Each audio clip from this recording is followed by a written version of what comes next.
In this IOB podcast, we're interviewing Krystal Proffitt, the absolute go-to person to help you get your business podcast out there and binge-worthy.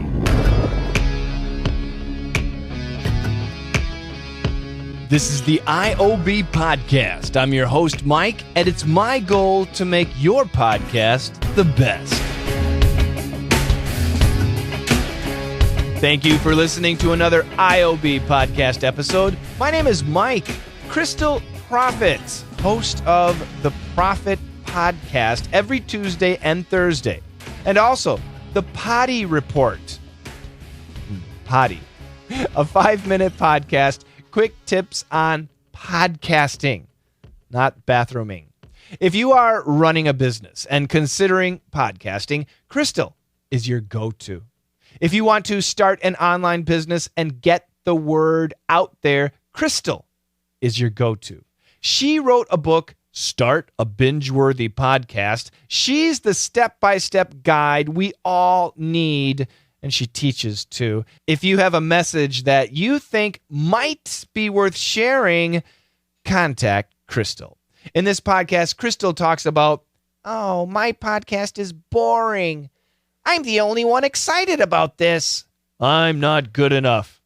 Well, she talks about how to overcome that negative mindset.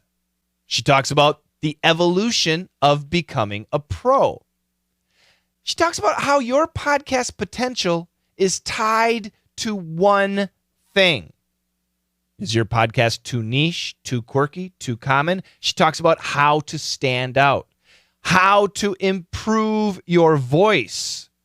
She gives us the bare essentials when you start podcasting. You know, you got $0, $20, $50, $1 million. She talks about dynamic versus condenser mics. Great advice. And, she's got some great secrets when it comes to editing, those those breaths. Be sure to check out her secrets. Without any further ado, let's welcome Krystal. Krystal Proffitt. If you're on the fence about podcasting, if you need a step-by-step guide, if you need help marketing your podcast, the solution is crystal clear. Go to Krystal Proffitt. She hosts the Proffitt Podcast and has written the book, Start a Binge-Worthy Podcast. Krystal, it's so nice to talk with you again. This time, the tables are turned, and we want to learn more about you. Oh my gosh. Thank you so much for having me. This is going to be fun. It's honestly not often that I'm in the hot seat. I feel like I'm like, okay, okay, let's do this. Let's go. I'm used to driving. I'm not going to lie. So I'm going to sit back. I'm going to let go and let you have everything today and just come at me with whatever questions you have. Oh, this is great. I'm really happy too. Believe it or not, I think your podcast interviewed TJ and I. Of course, TJ is always behind the scenes. For podcasting, I think that may have been my first, if not second one too. So I was actually nervous. Are you nervous? No, I'm not nervous. Okay, so you have the advantage. To be fair, at this point, I have recorded more than 600 podcast episodes between my daily show and my weekly show, and that's not even counting outside interviews. I've done a handful of those, so I'm good behind the mic. I'm good. So wait a minute, I missed a podcast. The Proffitt Podcast is daily or weekly? So that's my weekly show. It comes out twice a week. Oh, so is that bi-weekly or? No. Okay. So I've had this conversation several times because I have a friend who she talks about her show is bi-weekly. And I was like, hang on, because I know people are raising their hands saying, can you please clarify this? So that means, and I don't know why the English language does this, but that means twice a month. So it's every other week, bi-weekly, which you would think it's twice a month. I don't know what you call a podcast. I guess twice weekly. We just stick with I just say weekly. Tuesdays and Thursdays. It comes out Tuesdays and Thursdays. There you go. I actually listened to that podcast. It was you and two other ladies, and I listened to it on Good Pods. It was a great show. Oh, I'm so glad. But yeah, then I have my daily show is called the Potty Report, and it is more of it's 5 minutes or less. It's like quick tips. And it comes out Monday through Friday. And I mean, I'm just going to be really honest. The people that listen to that are as geeky about podcasting as I am. And so I just feel like I can let loose, let my hair down a little bit. I go on some more rants and share a lot more behind the scenes of my business and the things that I do. So yeah, I can't shut up about podcasting. What can I say? That actually sounds really cool. The Potty Report. I really love the name. I assume it's Poddy. It is. And actually you'll have to go look it up because I love the logo. A friend of mine designed it for me. It's actually a chick sitting on a toilet looking at her phone. And it makes my heart so happy every time I see it. And my dad, so here's another little quick backstory. My dad was a plumber growing up. So, I mean, potty jokes, like I could go on for hours and hours about this, but we won't talk about that today. But yes, there's a lot of layered meanings behind the word potty for me. So, Krystal, everyone has a podcast. Podcasting, it's full. My subject's already been done. You must hear this a lot. I hear it every day. And usually it's boring, or I'm the only one that's excited about this, or I'm not good enough. I don't have enough expertise. This isn't going to work for me. I've heard it all. You name it, I've heard it all. What do you tell people? So my thing is, and the reason why I didn't, because I had the same thing, right? I mean, I started in 2018 when podcasting was really still, just getting its legs. I mean, I think at the time it was about 500,000 podcasts out there. We had not gotten anywhere near the 100, or not the 100 million. We're not there yet, ladies and gentlemen. I think YouTube is there, but we are not there yet. We're about 2 million podcasts. But I remember thinking the same thing. Who am I? Who's going to listen to this Texas accent that comes out of nowhere sometimes and it gets really, really strong, depending on who I've been around. If I've been around my hometown friends, it's even worse, or some members of my family that have a very strong accent, it comes out. And I just remember thinking, how can I do this? How can I actually do this? This isn't going to work for me, but I'm just going to be really honest. And people don't like hearing this because it's so simple. I just tuned it all out and kept going. I was terrible in the beginning. My microphone was awful. I bought a $20 microphone off of Amazon and I recorded in my closet.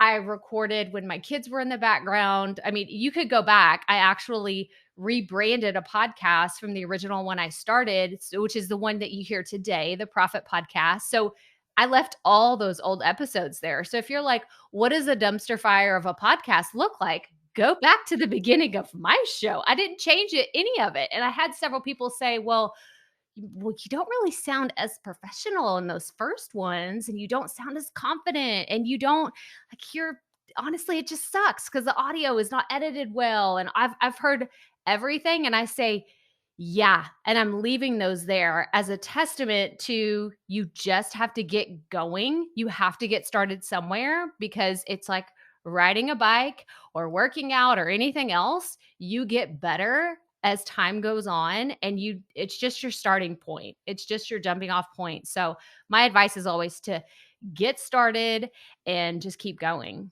I think it's really important, and I'm really happy to hear that you left those earlier podcasts up, because it's always something you can reference when you're talking with somebody directly. You can say, hey, go here. Check this out. Yeah. Okay, you hear me now. I'm really good, really smooth. I'm all that in a baseball bat, but check this one out. And that's going to give people so much laughter, but also so much confidence, right?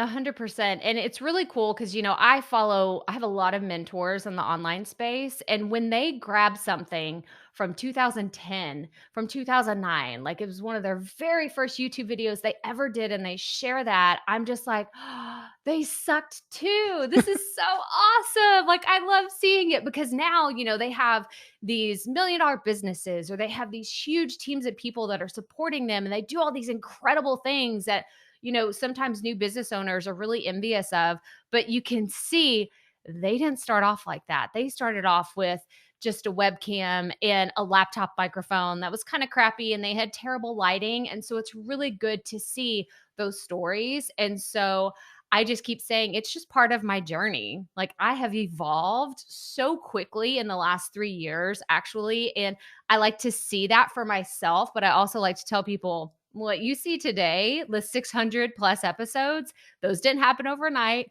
It was a slow progress. Let me tell you, as quick as 3 years sounds, it was a very slow moving just evolution of me as a creator. And I just wouldn't have it any other way, for sure. People, when they think about themselves and they look back on maybe their first episode or two, I think a lot of people look at them as failures, and they're not. Right. They're a building block on which you can reflect on and laugh about later. But, if you're on episode 3 and you're looking back at episode 1, oh my God, I didn't edit that. Did I sneeze? Oh my God. I mean, there's so many little things that can drive you nuts, but just leave them there and keep moving. Absolutely. So my idea is so common. My idea is quirky. I make candles, and I love candles, and I want to talk about candles, but like really geeky candles. Is this something to podcast about? Yeah. So I actually, for me, I speak to mostly people who want to have an online business, or they want to have their podcast be an extension. Maybe it's the marketing arm, to help people get clients, get people in the door, raise brand awareness, whatever it is. But at the end of the day, I ask them, do you have passion about this? Because at the end of the day, just having something that's like, I'm kind of interested in this, but I don't really know how often I could talk about it. Or I ask people, if you go to a party, right, or you're around the people that know you, like at your core, they know exactly who you are. Is this something that you either, one, you love to talk to them, like you have a mutual interest in something, or two, is it something that they roll their eyes and say, oh my God, is Krystal talking about podcasting again? Because she won't shut up about it. If it's either one of those, it's totally fine, because it means that you're interested in it, and that you can, even if it is quirky, even if it is silly, there are other people out there that are actively seeking stuff like that. So while I think that you can absolutely get very, very niche, where you're like, I'm the only one that likes Star Wars candles that are shaped like Yoda, or something, to go with your candle analogy, or I like to carve mermaid candles or something, like maybe that's a little too specific. But someone that just likes to craft, or someone that likes to particularly craft and do things with their hands, or people that like to do things with their children, you're doing craft times, or you like to do it for a community. There are little things that you can really dig a little bit deeper into your topic and say, okay, maybe I'm a little too narrow. How can I branch out just slightly where I can still be very specific on what I do, but reach a broader audience? And the other thing about that is, even if you do have something that's quirky, and I'll often have people, I always say, do Google searches, like go down a rabbit hole of your topic just to see what's out there. And if there aren't any podcasts, or you're worried about kind of being the only one, or maybe it's very crowded, right? This is the other thing, is I'm so crowded. I don't know how I'm going to stand out in the sea of all these other podcasts. That's when I say you go in personally and you start asking, what qualities and traits do I have where I can stand out? And I'll give you a great example. For me, there's tons of other podcast educators. I could name at least 5 or 6 of them off of my head right now on the spot that do very similar things to what I do, if not exactly what I do. But I say, how can I stand out? I tell personal stories. I showcase things like I talked about earlier. Y'all, this Texas accent, you can't replicate this and sound natural, okay? I'm just going to tell you, it sounds really weird when someone says y'all, and you can tell it's the first time they've ever said it in their life. No, you can't replicate that. And then I also throw in things like, hey, I'm a mom. I'm a mom working from home, raising children. I have recorded podcasts in my closet. I've recorded podcasts when I'm on vacation. And I just share the little nuances about my own personal journey. And that helps me stand out, because other podcast coaches won't have the exact same experiences that I have. And that's really helped me kind of subcategorize myself within the bigger podcasting market. And I just believe that, I love that there's a lot of podcast educators, because it just means that podcasting is growing. So that Absolutely was right. really long. I hope that answered your question. No, absolutely. And going back to the candle thing, if you are making Yoda candles, good for you, or carving them especially, but maybe you can just take one step back instead of carving Yoda candles, carving candles. Finding that category that maybe is a little bit less niche, and that might actually help too. Yeah, absolutely. A lot of people hate their voice. I remember the first time I recorded my voice eons ago on the old tape recorders. I couldn't believe that was me. Now I've, done it for years, so I'm totally used to it. But boy, a lot of people maybe hire somebody else to do the podcast. So I always think about, because I'm from the generation of voicemail, right? We always had voice boxes at home, and usually it was your mom or your dad or someone, whoever the head of the household was, that they were recording it. Or if you got really weird and quirky, you did like a family song. We didn't do any of that, but we had like, "You've reached the Blair household. Leave a message after the beep." And then it would beep. And I will never forget, we were walking into my house, probably from the grocery store, and we hear the trail end of my mom's voice. And she's like, "Oh, no, turn it off, turn it off, turn it off." Like, I hate hearing the sound of my voice. And I just, like, that memory stuck with me, because while I hadn't recorded myself a lot at that age, I just remember she hated the sound of her voice. So whenever I'm older and I have my own voice box, or, voicemail, which is now on my phone, not an actual physical box anymore, I remember thinking, "Oh my gosh, I don't like the sound of my voice either." And then whenever it came down to recording my very first podcast episode, I remember I was scared to just even hit record. Like, anxiety hitting record the very first time is a very real thing among brand new podcasters. But I remember hitting the button, and I had all these things to say. And then all of a sudden I was like, "But what's the first thing I say? How do I actually start this?" And I just remember I just let the tape go. I just let the record, like, it was just going. And I was like, "I don't know what I'm doing." It's kind of like, okay, I just thought of the perfect example. You've seen the movie Elf. Have you seen that? Yes. Okay. Will Ferrell is standing in the middle of the store, and he says, "Okay, I'm in a store and I'm singing. I'm in a store and I'm singing." I'm not going to sing for y'all because it's awful. But it makes me think of, if you just hit record and you start talking just to talk. And I have done this, and you're not weird. Okay. If you've thought about doing this, you're absolutely 100% normal. I will say, I'm practicing what I'm supposed to be saying, because I actually don't know how I'm going to start this podcast, but I'm just going to start talking because I want to feel more comfortable behind the mic. And I would just go on and on until finally my nerves settled and I didn't feel as awkward.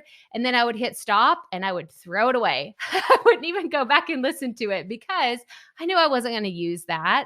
But then eventually I would feel more confident, feel more comfortable. So when I did record, I still didn't love the sound of my voice, but at least I knew I wasn't as nervous as that first time. So I will often tell brand new podcasters, they're like, "I hate the sound of my voice."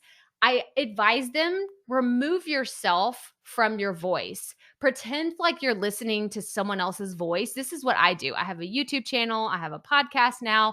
And I say, that's just my voice. That's not all of me. That's just my voice. And now I hear my own voice sometimes and I'm like, "Oh wait, is that me?" Because I've separated.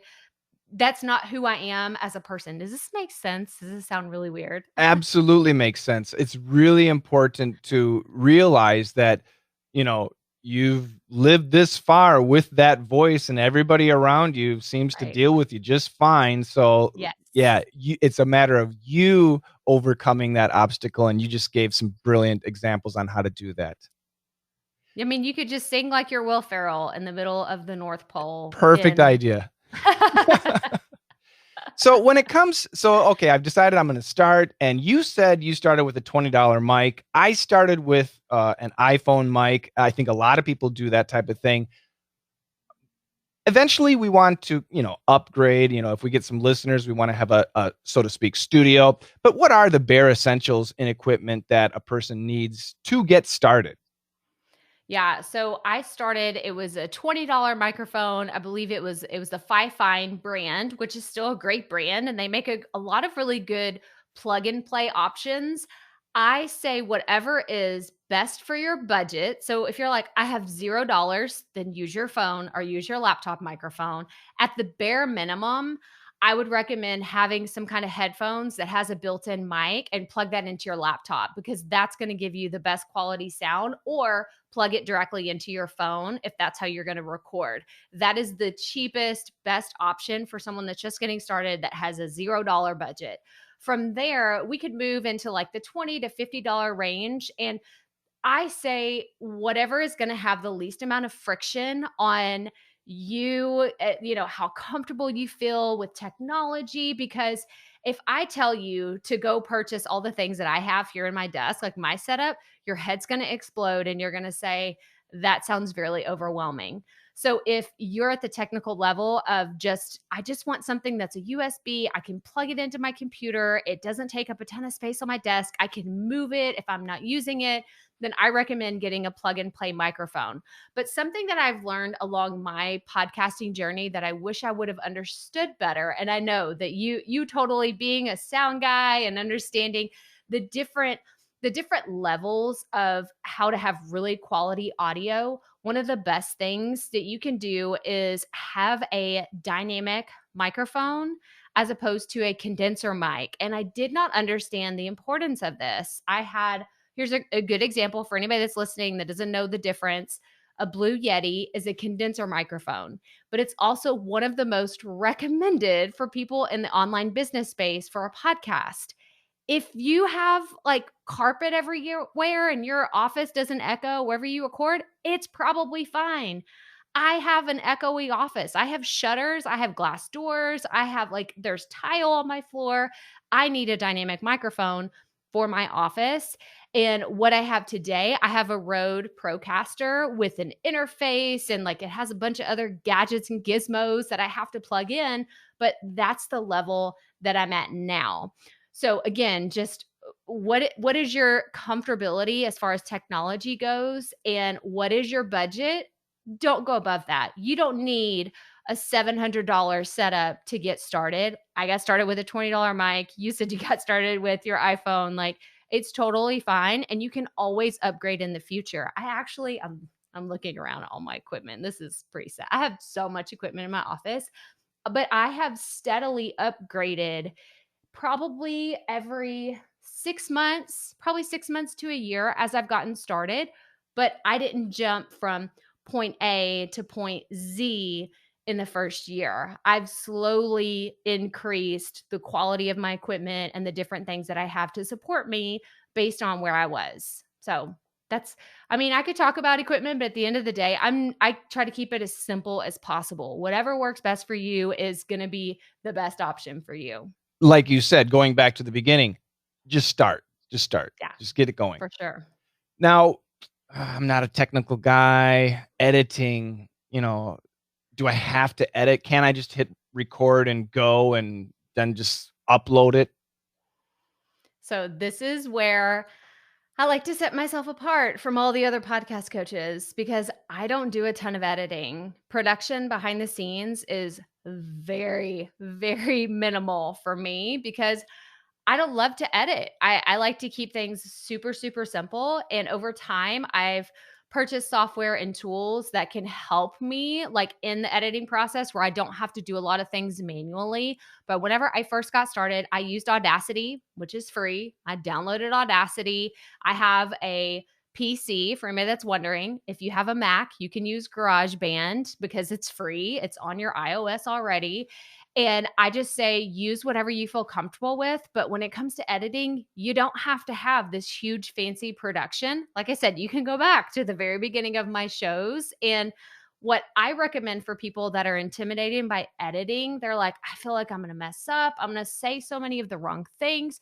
You can hear me breathing. Oh my gosh, God forbid you're talking and people can hear you breathing. And I tell people, like, aren't you human? Like, you have to breathe or you will die. Like, you are not a robot. You are not AI. Like, you have to breathe. And so when people say, I spent 3 hours editing this 30-minute episode because I had to take out all the ums, I had to take out all my breath sounds, and I had this weird pause. And I say, why? But why? Like, if we were sitting here having coffee and, we were having this conversation, I wouldn't have said, oh, wait, hey, can you do that again? Because you breathed really hard. And then you threw in this weird mouth sound that I didn't really know what was going on, but you did it anyway. Like, can we start over? That's not what it's like in real life. So at the end of the day, I'm not the person that's going to tell you to spend hours and hours editing.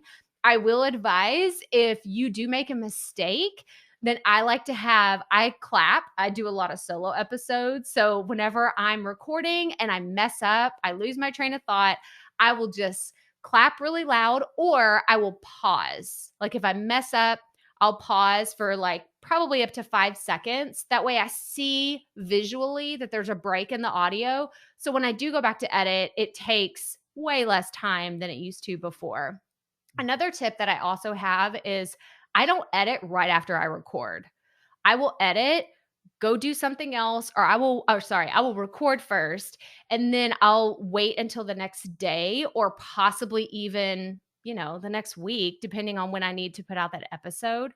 But I will I want to have the different stream of flow. I hope you're a creative person and you get what I'm saying here. Like, would this make sense? Because I have to be on in a certain way whenever I'm recording, but whenever I'm editing, I'm just very, like, I got my headphones in and I'm just kind of doing my thing.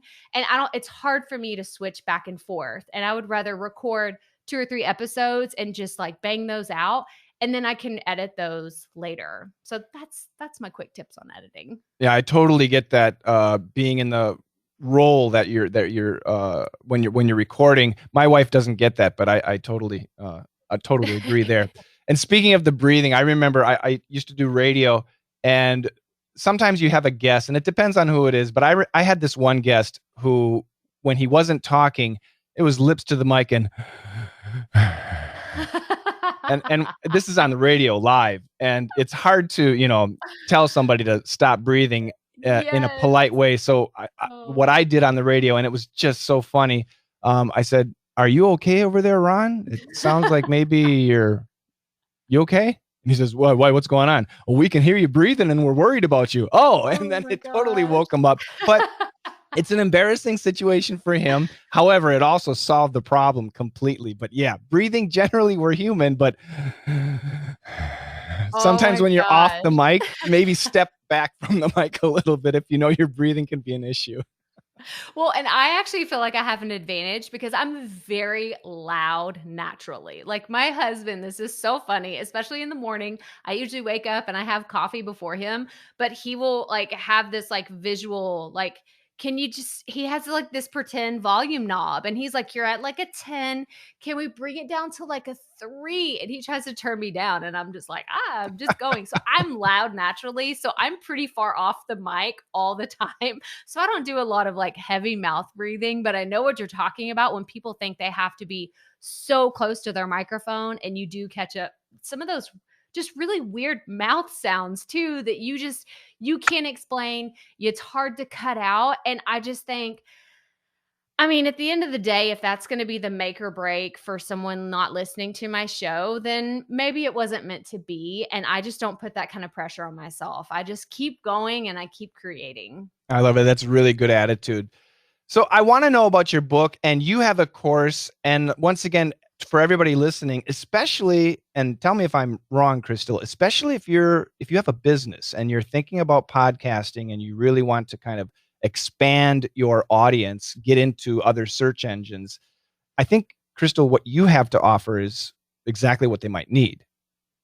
Yeah. So there's a few different ways, because I have people, and you can go to krystalproffitt.com and you can see all the different ways to work with me. But what I love about the book, Start a Binge-Worthy Podcast, it was such a fun project to do because it gives a very tangible thing that someone can hold or listen to or read that is an intangible thing, right? Like everybody listening to a podcast, it's so intangible. And so whenever you can break it down into steps, it really just helps people understand, oh, this is why it's important to understand who my listener is, because then marketing my podcast becomes easier. Because most podcasters are like, I hate talking about my podcast because I feel like I'm just screaming, listen to my show, subscribe to my show. And my mom won't listen to my show and my friends won't listen to my show. What's wrong with me? And I'm like, well, they're probably not your ideal market. Let's actually find out who that is. So in aspects of the book, we go through a lot of those, just laying the foundation. And then I have a course called Proffitt Podcasting where it goes way above and beyond what's offered in the book. But I love having different price points for people to learn about what we do and everything. But yeah, it's mostly for if you have a business, you want your podcast to generate revenue for you, or you want it to build brand awareness for other products or services that you offer, then come check out what we have, because we'd love to have you. And if you just want to nerd out with me about podcasting, please come, like, you're my people, like come hang out with us, because it is what I literally talk about every single day in some form or fashion across all the content that we have. I highly recommend everything that Krystal does. Krystal, please tell us the name of your podcasts, again, your book title, and where we can contact you. And please spell your name, because people, might spell it differently. And your name is truly Krystal Proffitt, but the spelling is slightly different. Yes. So it's Krystal with a K, Proffitt with 2 F's and 2 T's. So Proffitt. Yes, it is my last name. Yes, I asked my husband whenever I first met him at business school, is that actually your name? He tells me his last name is Proffitt. And I'm like, that's cute. Like, no, let me see your license. He doesn't remember that. He's like, I don't remember you asking me that. But yes, Proffitt is my last name. And I do have my book, Start a Binge-Worthy Podcast, and you can check it out on Amazon. I'd love for you to connect with me at krystalproffitt.com. It's where you can learn more about my course and other free resources that we have. We have a YouTube channel. All the podcasts will be located there. And if you want to send me a DM or learn more about podcasting, come connect with me on Instagram at Krystal Proffitt TX, because like I said, I'm a Texas girl. I had to throw that in there. And yeah, I mean, I'm just so grateful to have spent time with you here today, Mike, because this is something that is so important to me, because it's helping me get the tools and the resources in the hands of other people who have incredible messages. So if you feel like you have a message that is totally worth sharing, then I highly encourage you to think about starting a podcast, because it's a lot of fun too. I make it fun. It may not sound a lot of fun, but I make it a lot of fun. Y'all hear that? How was that? Is that y'all okay? Great. Yeah, right. You're being nice. Awesome.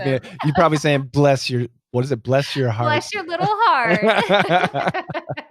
Krystal, thank you so much. Instagram is the place where you're most active on social media? Yes, for sure. And once again, what was that Instagram at Krystal Proffitt TX? Krystal Proffitt TX. Krystal with a K, Proffitt with 2 F's and 2 T's, and then add a TX on the end. Thank you so much, Krystal. Have a fantastic summer. Thank you so much for having me, Mike. Krystal Proffitt. Get the spelling, guys. Krystal, Krystal, Krystal. Proffitt, Proffitt. You can go to her website, krystalproffitt.com. Search her on YouTube, Krystal Proffitt. She is extremely active, always creating content. And she's on Instagram, Krystal Proffitt TX. So be sure to find her and hook up with her. She's fantastic. With someone like Krystal in your court, there's nowhere but up for your podcast and your business. Thank you so much for the interview, Krystal. Again, check out her website, krystalproffitt.com, KrystalProffitt.com. Again, my name is Mike. It's pretty easy, right? M-I-K-E. Mike at introoutrobed.com.